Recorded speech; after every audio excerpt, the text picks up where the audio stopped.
Now that our basic modeling is complete, it's time to make our scene more interesting with a bit of color. So we're going to actually jump across into the shading workspace. So if you just click on the shading tab up at the top here, now you'll find that we have a very different workspace. So we still have a 3D viewport up at the top here. We can navigate around it in exactly the same way, but you'll notice that the view looks very different.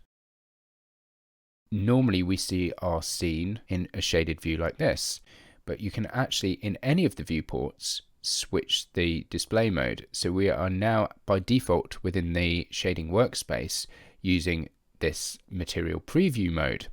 If I just jump back into the layout workspace, you can see that we have the same options up at the top here, and I can enable that material preview.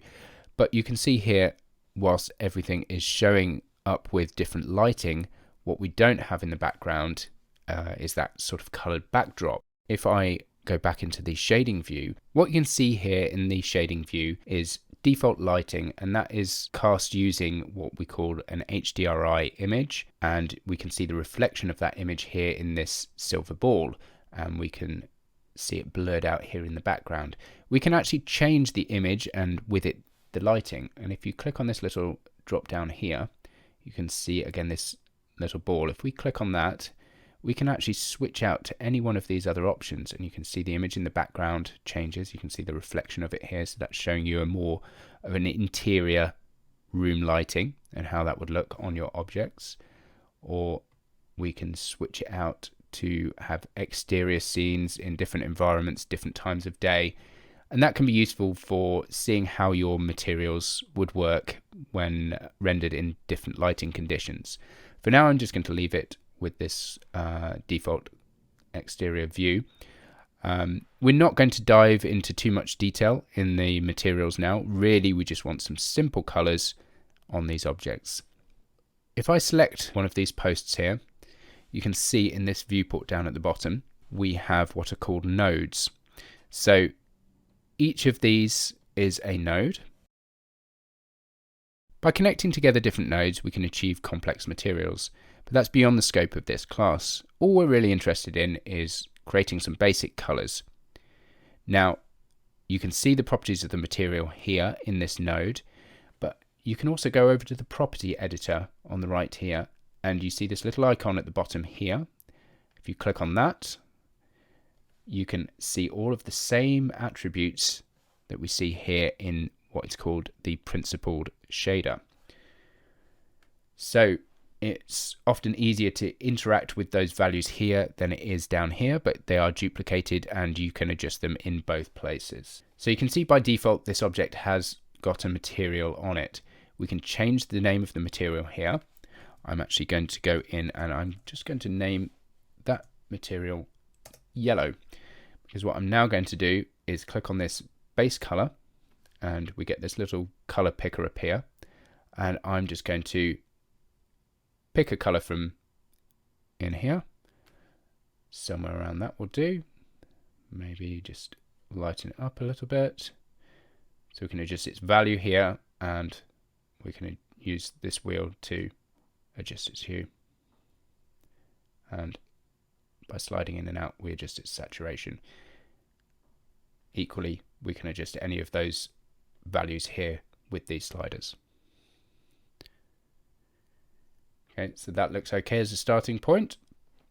And you can see that all of these other posts that we duplicated have all changed yellow because they all had the same material applied to them by default. In this instance, that's absolutely fine, so we can leave that as it is. Now I'm going to select this crossbar, and you can see here that the material properties are selected, but there is actually no material on this object by default. So what we need to do is click on this new button, and that will add a material in. I'm going to give this a new name. I'm going to call this one orange, and click on the base color, and we will adjust its color. Something like that looks good. And then I'm going to select the slide object. Again, add a new material here, and call this magenta. And then we will pick a color somewhere around there. Looks good. Now that we have a number of materials defined, we can actually make use of those materials to color other objects. So for example, if I select one of these posts, you can see there is no material on it, but instead of creating a new material, I can click on this little icon here with the arrow, and we can see all of the existing materials that are in the scene. So in this case, I'm going to pick the yellow and assign it there. I can then select the other support post and again pick the yellow. I'll select this crossbar and I'll pick the orange color there. Now, that's one way of adding materials to objects. What we can also do, if we have a material showing here on one particular object, we can actually drag and drop from here over onto other objects in our scene, and then we can change their color in the same way. So I'm going to do the same thing here, just drag and drop onto each of these rungs,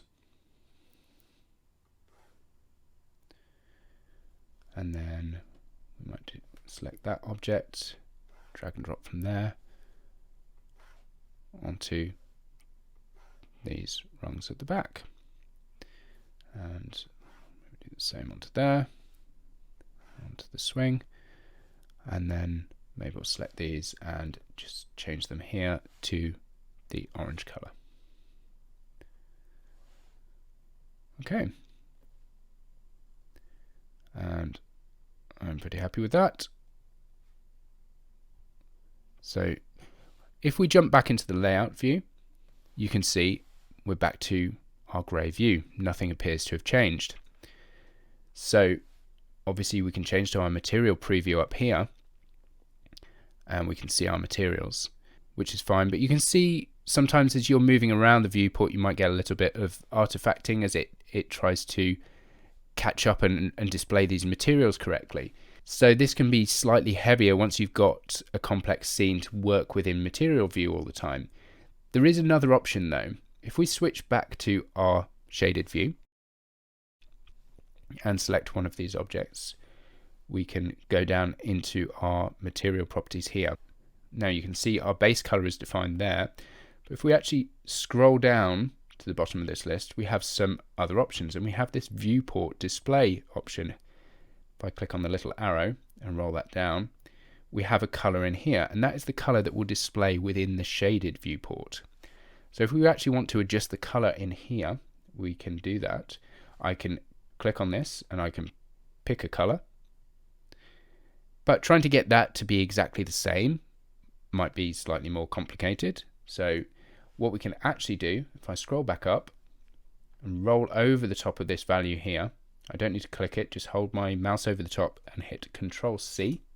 That will copy the value. And if I scroll down to the bottom again, roll over my color at the bottom here and hit Control V, it will paste that value in. And now we get a preview within our shaded mode rather than within our material preview mode. So I'm going to select these other objects with the different materials, and I'm going to do the same for them. So roll over the yellow color, Control C to copy it, come down to the bottom here, Control V, and we'll do the same for the orange color as well. Control C and back down here and Control V. There we are. Now you can see with the default lighting within this solid shaded view that our colors look quite different to the material view, which has the nice default lighting in it. But it can be handy to have things colored within this solid view. So that's one way to achieve it. Hit Control S and we can save our scene.